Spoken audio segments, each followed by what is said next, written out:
E aí, pessoal, bem-vindos ao nosso Biocast, o nosso primeiro podcast voltado à área da saúde. E hoje trazemos o tema os benefícios e malefícios dos benzodiazepínicos.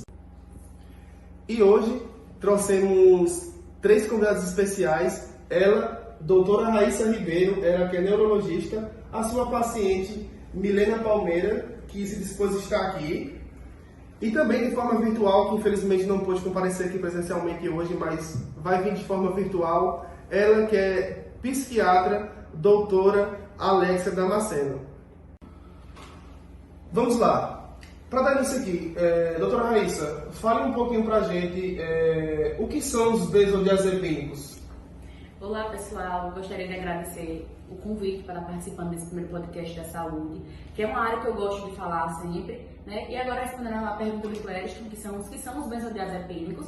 Bom, os benzodiazepínicos são uma classe de medicamentos que agem como depressores do sistema nervoso central e eles são comumente prescritos para tratar ansiedade, insônia, convulsões e outros distúrbios relacionados ao sistema nervoso, né? Uns exemplos assim muito comuns desses medicamentos são os diazepams, são o alprazolam e lorazepam. Agora, de forma virtualmente, a doutora Alexia Damasceno, ela vai falar um pouco mais sobre os benzodiazepínicos, né? Ela vai falar um pouco sobre indicações, tratamentos, não é isso, doutora? Então, é fundamental conscientizar as pessoas sobre o uso desses medicamentos e promover uma abordagem responsável em relação a esses medicamentos. Aqui eu vou falar algumas orientações básicas, mas que são muito importantes. A primeira é consulta médica. Antes de iniciar o uso dos medicamentos, é crucial consultar um médico. Somente um profissional qualificado pode avaliar se o uso desse tipo de medicamento é apropriado para o seu caso específico. O segundo é o uso a curto prazo. Os medicamentos são mais indicados para o uso a curto prazo, especialmente no tratamento de crises agudas de ansiedade ou insônia. O uso prolongado deve ser cuidadosamente monitorado e avaliado pelo médico. O terceiro é evitar combinações perigosas. Evite combinar os remédios com álcool e outros tipos de medicamentos. Interessante, doutora Alexia. Agora vamos falar um pouquinho com a nossa paciente Milena. Ela que começou a usar o uso dos medicamentos de forma inadequada, né? Não procurou ajuda médica logo no início, por conta da sua rotina e tudo mais. Para aí sim depois ela buscar ajuda médica, que foi com a doutora Raíssa.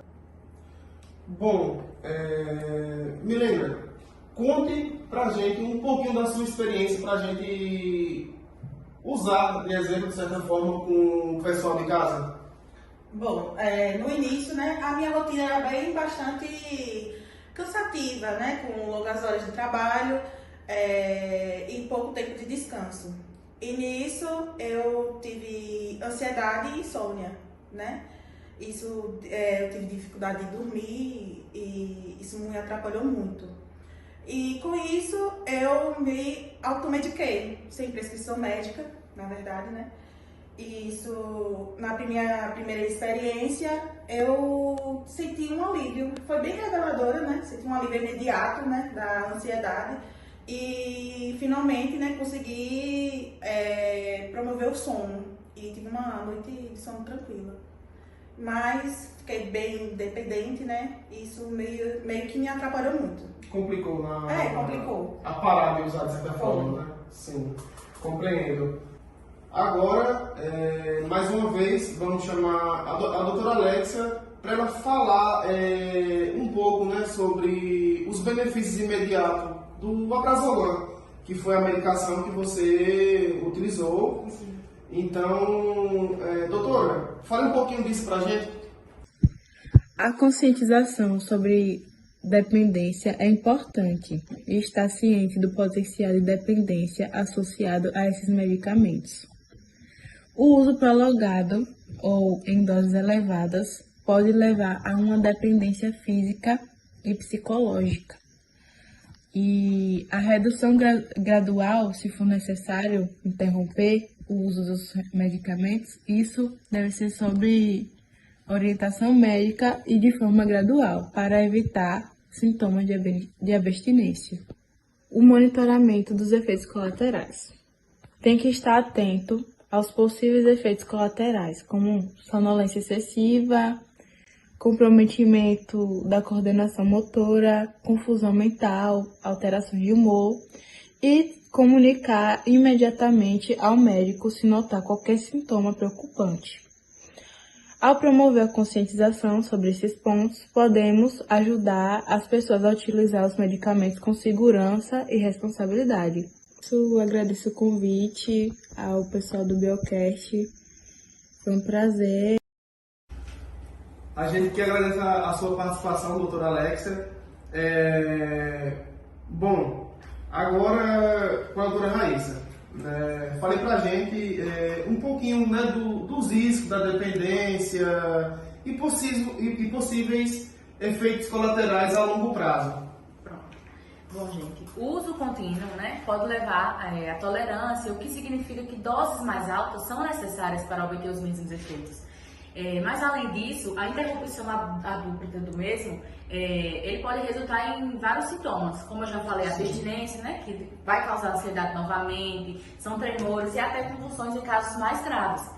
Além da necessidade, os benzodiazepínicos também podem causar efeitos colaterais, como alteração na cognição, na sonolência diurna, dificuldade de concentração e coordenação motora também.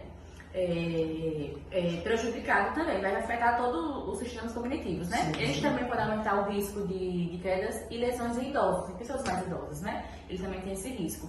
E, portanto, é crucial, como a gente já citou aqui, o uso dos benzodiazepínicos com cautela, sempre com cautela, e seguindo rigorosamente as instruções de um profissional.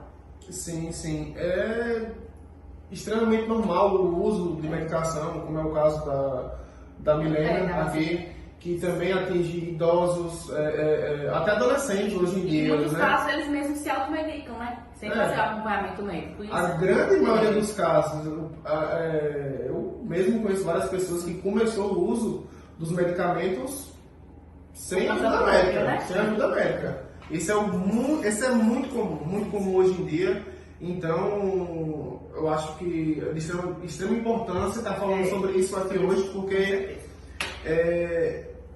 de certa forma vai ajudar. Né? Não é algo normalmente falado em rodas de conversa de amigos, essas coisas, né? Então, é bastante complicado isso.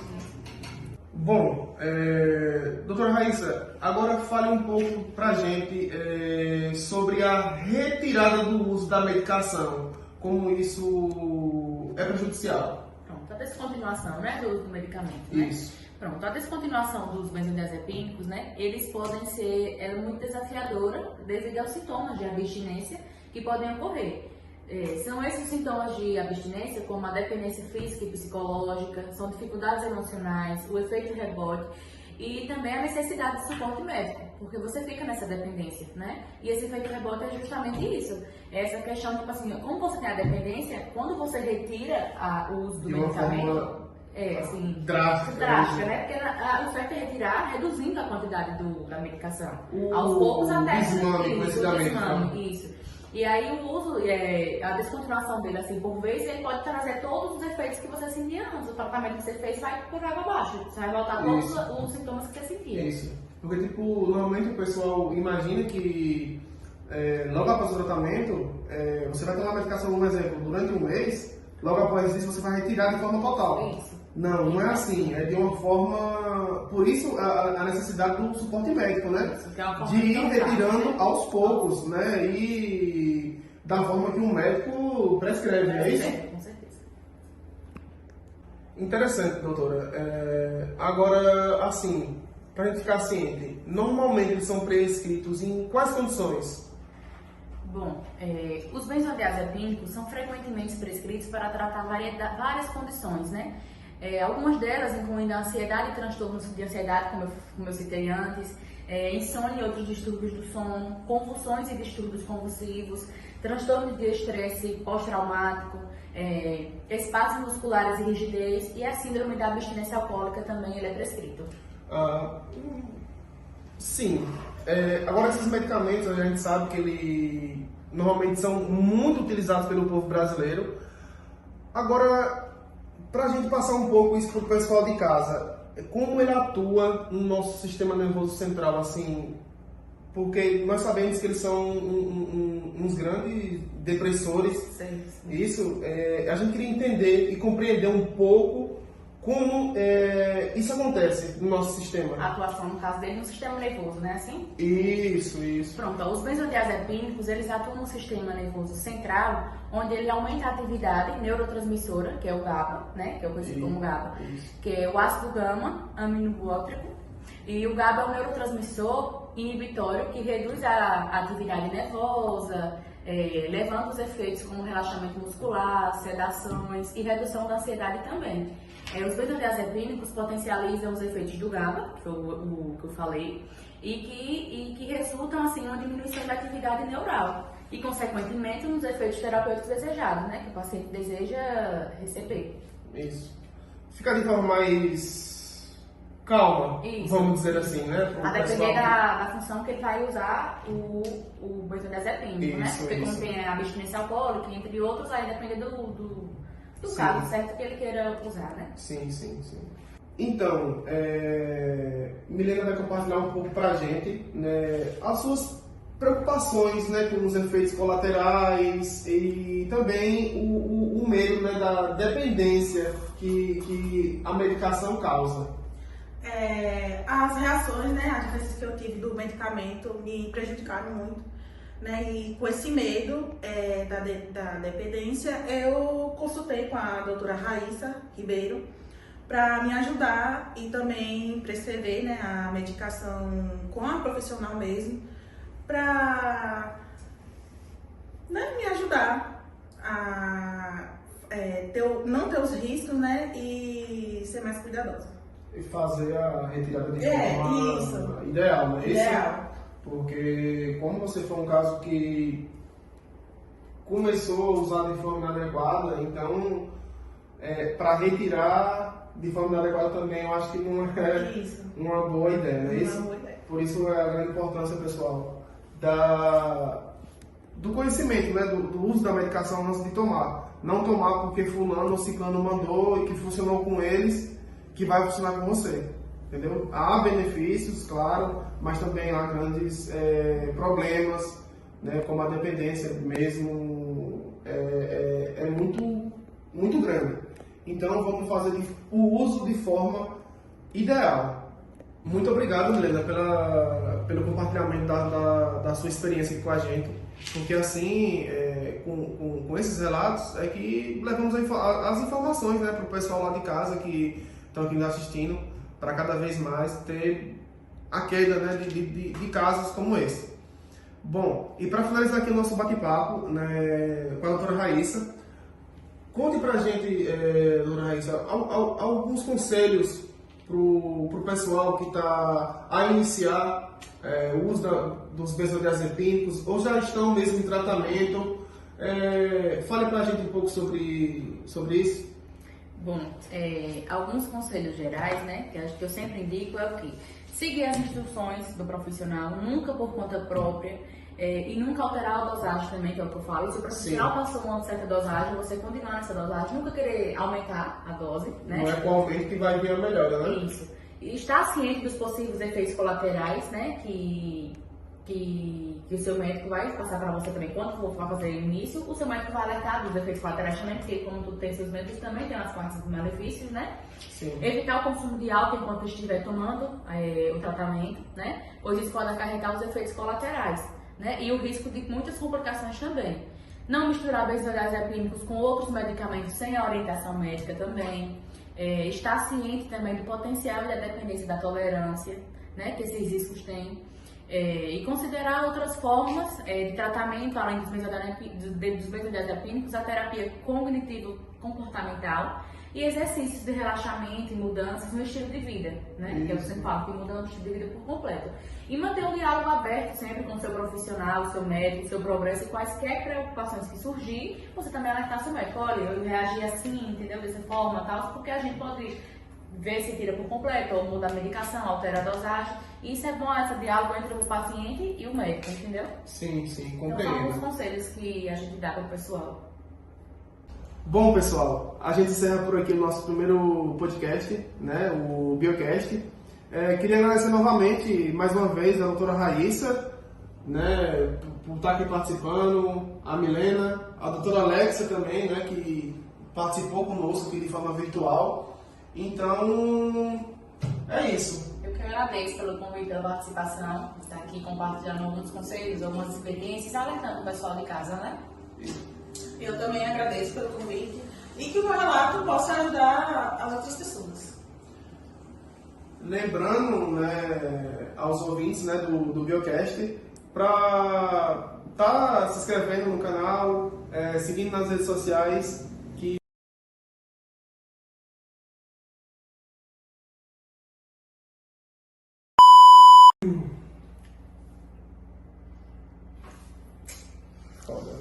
Pronto.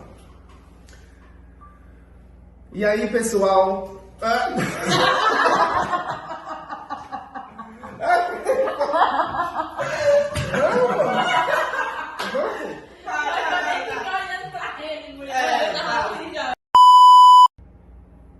Ainda não. Para de olhar pra mim e você Vamos, já que hora? Já é 10 e tanto já. Vamos não lá. sai muito deixado hoje, não. Não, vamos lá, 10 horas em ponto agora. Vamos gravar isso aqui em 1 hora. Menos de meia hora.